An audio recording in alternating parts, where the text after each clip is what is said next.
rather than read your long list of credentials, Anne, I know it's kind of the cringe part for you. And for the listener, Anne's credentials are just ridiculously long and extremely impressive. I want to tell you about my T-shirt. Go, please. It's a quote from Dr. Martin Luther King, and it's the time is right. The time is always right to do what's right.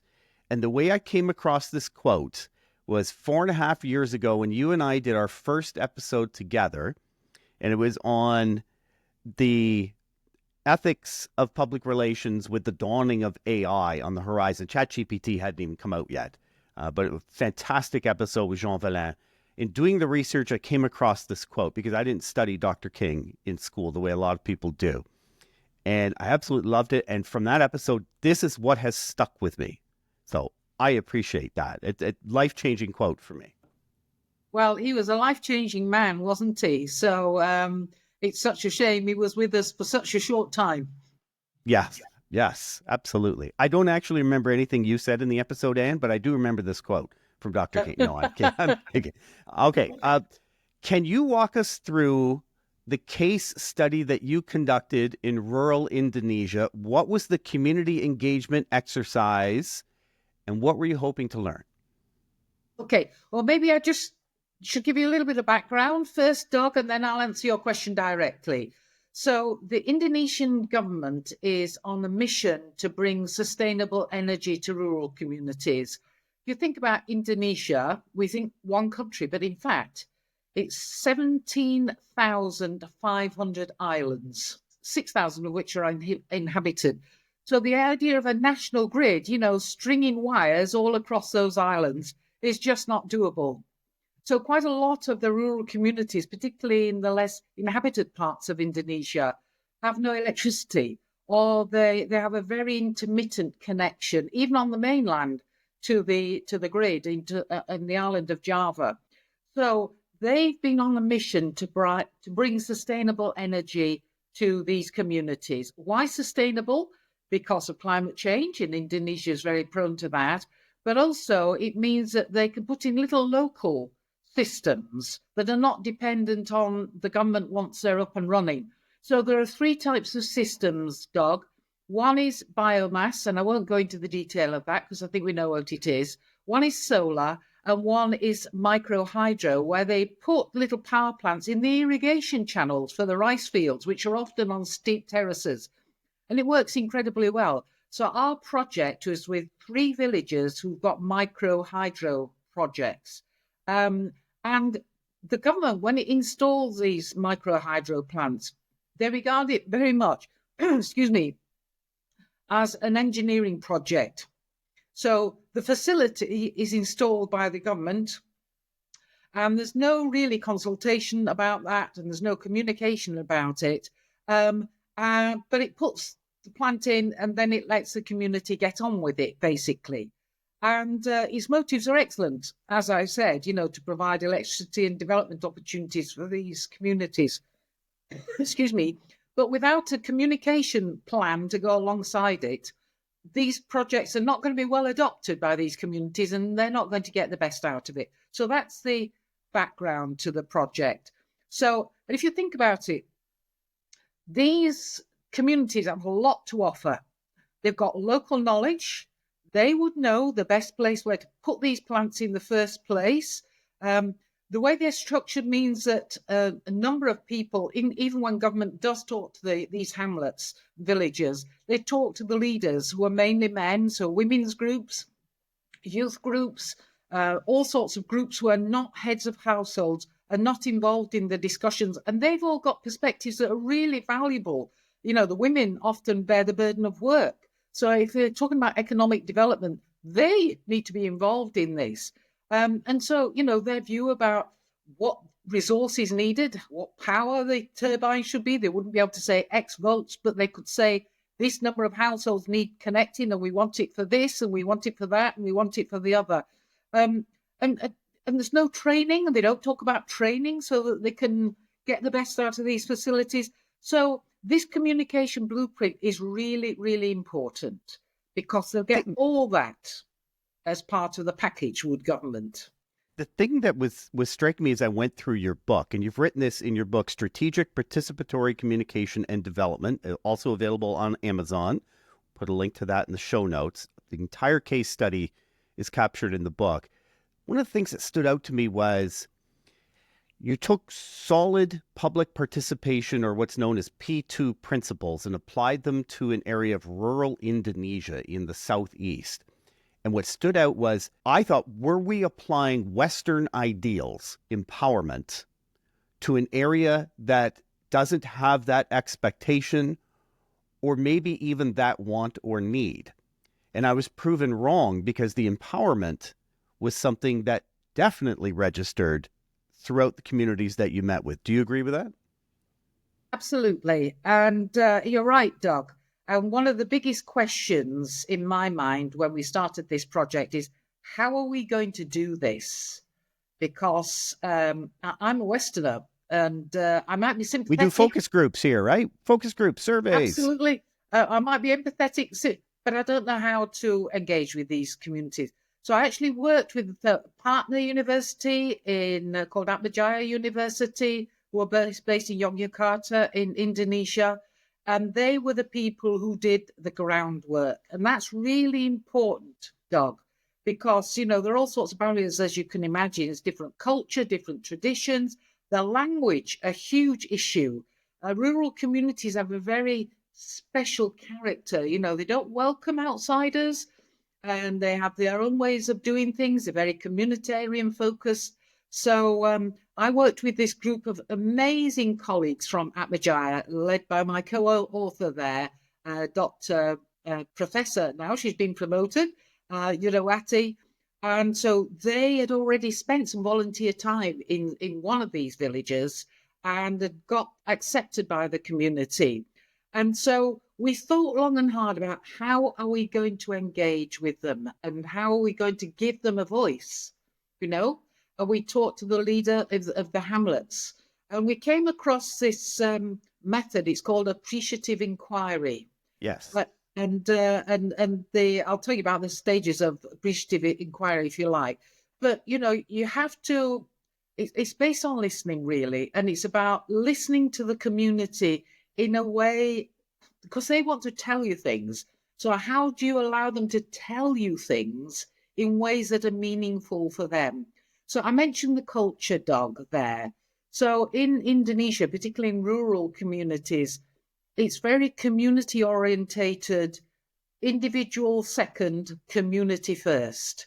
They're very deferential. They want to live in harmony. They don't want confrontation. And therefore, this sort of jabbing way, we sort of go in and question people, question and answer. You've got a problem. How are we going to solve it? It doesn't work there. So using appreciative inquiry, which says, well, what do you like when you're at your best? What do you enjoy? And when you have this electricity, how good do you think you could be? And then, how do we sort of discover the best in the community? And then how do we go on to sort of design something that's going to be right for you? And we don't go in and say, right, we need a plan. We say, right, so imagine what you want, where you want to be in 3 or 4 years' time. Don't forget, these rural communities are under stress. A lot of the young people are leaving. So they know that they have to change and develop to retain their young people. So, and get them to tell you stories, Doug. This is, and the stories that came out were incredible. So you get sort of elderly women telling you about how they'd use this electricity for chicken incubators. And some of the younger women saying, we spend half our life washing. We'd like a laundry. And some of the young entrepreneurs saying, I've got a woodworking little business. Wouldn't it be great if I had a lathe? And just really ordinary things like, we want street lighting so the kids don't get bitten by snakes at night. I mean, it takes you right back to basics. And the way they told those stories, sometimes they draw things on the earth. Sometimes they move things around. This is me. This is where I want my little business to be. So you just need to give them an opportunity, give them a structure which maybe they're not even aware of, but which fits into their culture of storytelling, and tell us what you see your future to be like. And and then how would you like to get there? And then, well, who needs to do these things so we can get there? So it's not at all right. We're going to do, quality through research and we're going to do this thing. Absolutely not. It's fitting in with their culture. They have village meetings regularly. You go to those village meetings, you join in, and, you just build your research into the life that they've got already, and you honour the traditions that they've got. You mentioned this in the book as well, that there is a global economic shift from the Northwest, which I take to mean Europe and North America, to the Southeast, the population centers. So it's happening. It's not controllable. It's happening. Naturally, more and more Western corporations and multinational corporations are looking to do work in the Southeast, and we're developing plans with KPIs and return on investment. They're somewhat Western ideas. What aspects of Western planning and engagement methods do you think need to be unlearned to effectively work with rural Indonesian communities? In other words, how do we learn or unlearn the telling that we've mastered and start to learn the listening? Yeah, that is such a crucial point. And actually, the unlearning goes on both sides, Doug, because they have been told for so long by the West, this is a way you do things, that they also have to rediscover their own ambitions and their own way of developing. Not that development is not wanted. They want to improve their lives. They'd like to drive a car. They'd like roads. They want schools. But it's so that they unlearn that they have to be deferential to us and believe that we have the right way of doing things. And we have to unlearn the habit of telling them what to do, which replicates what goes on in the West. And this is really about dialogue, Doug.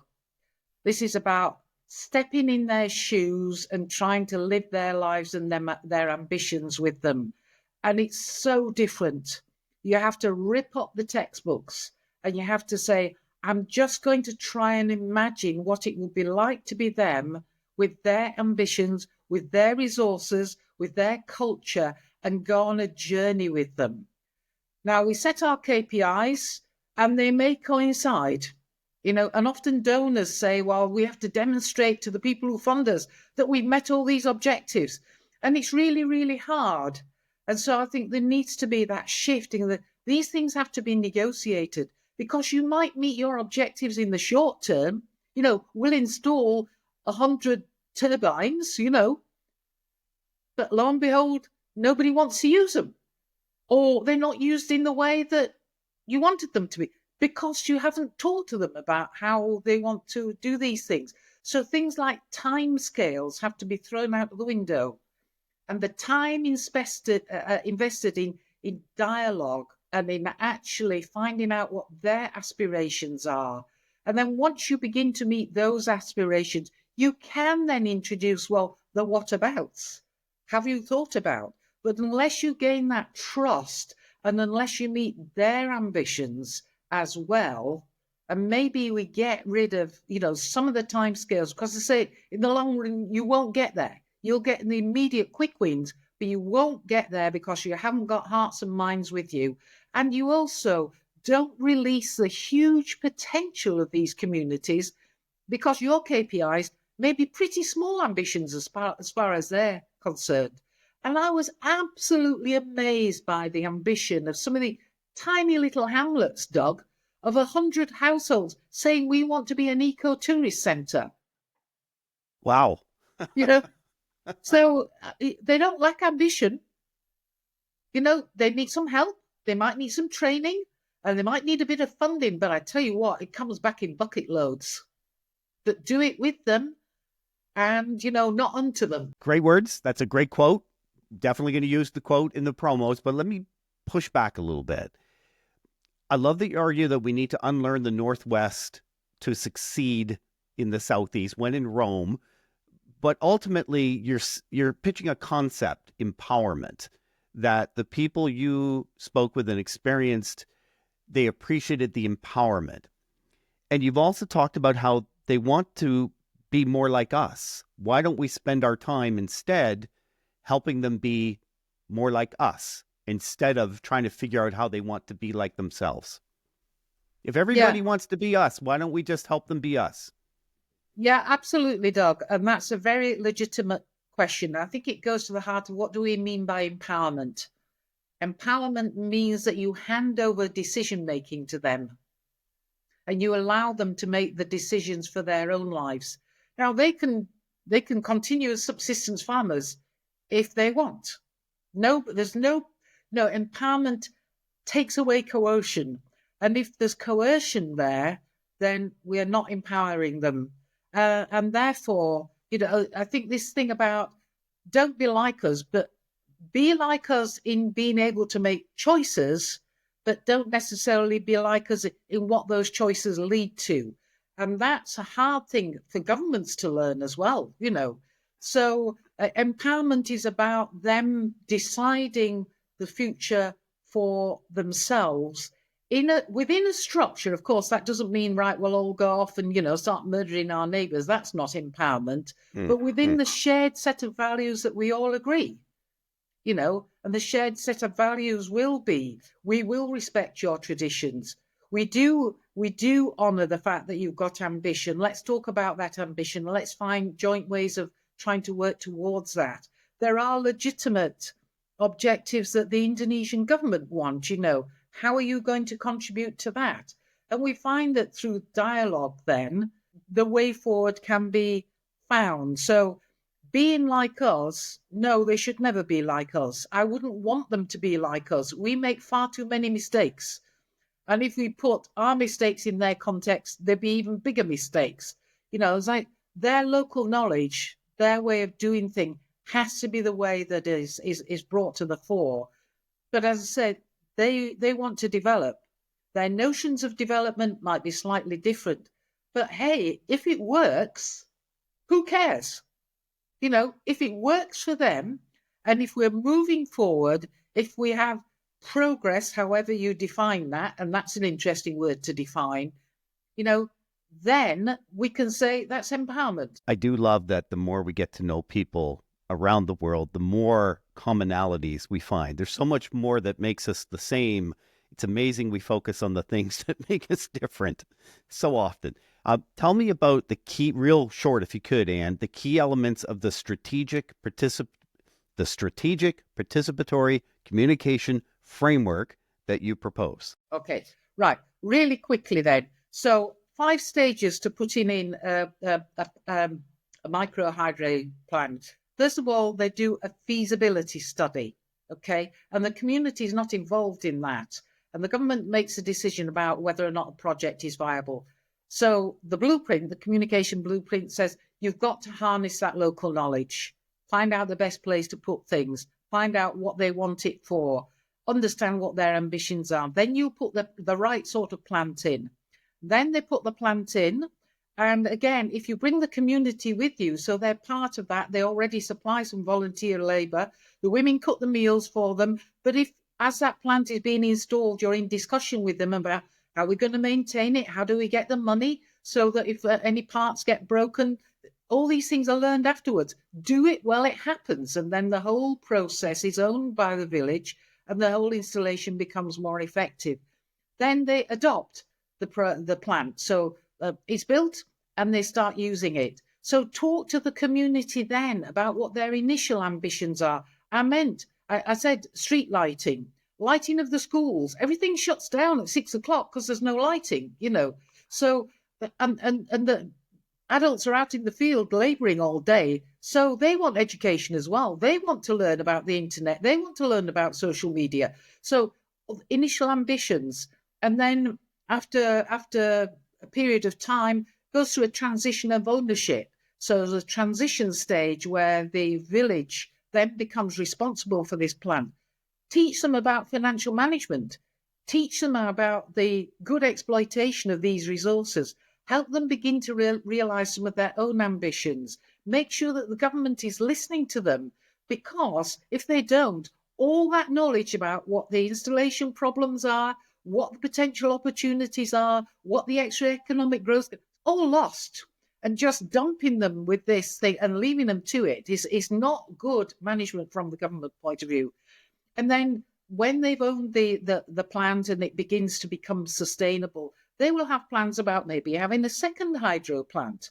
They may have plans about creating a tourist village, or they might need to work with the regional development authority then. So then they need communication and support for actually realizing their ambitions. So all along, if the communication is embedded with the way that the microhydro plant is adopted and becomes owned by them, the government benefits because it gets that backtrack on what's going on, how to improve installation, become more effective, get more economic development, and the community benefits because it gets the power it wants, it is able to develop as it wants, it's able to keep its young people, and it's able to thrive.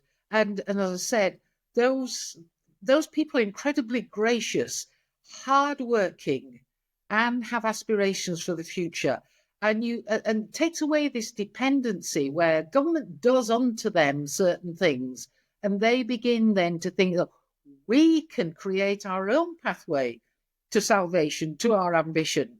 And it's incredibly rewarding to see their lives literally transformed because they want it. And it's done through communication. Terrific book, Anne. It's I'd call it like a weekend read. There's an awful lot of info packed into a short number of pages. The Strategic Participatory Communication and Development. Anne Gregory and Gregoria Aram Udurwadi? That's correct. Udurwadi, Oh, yes.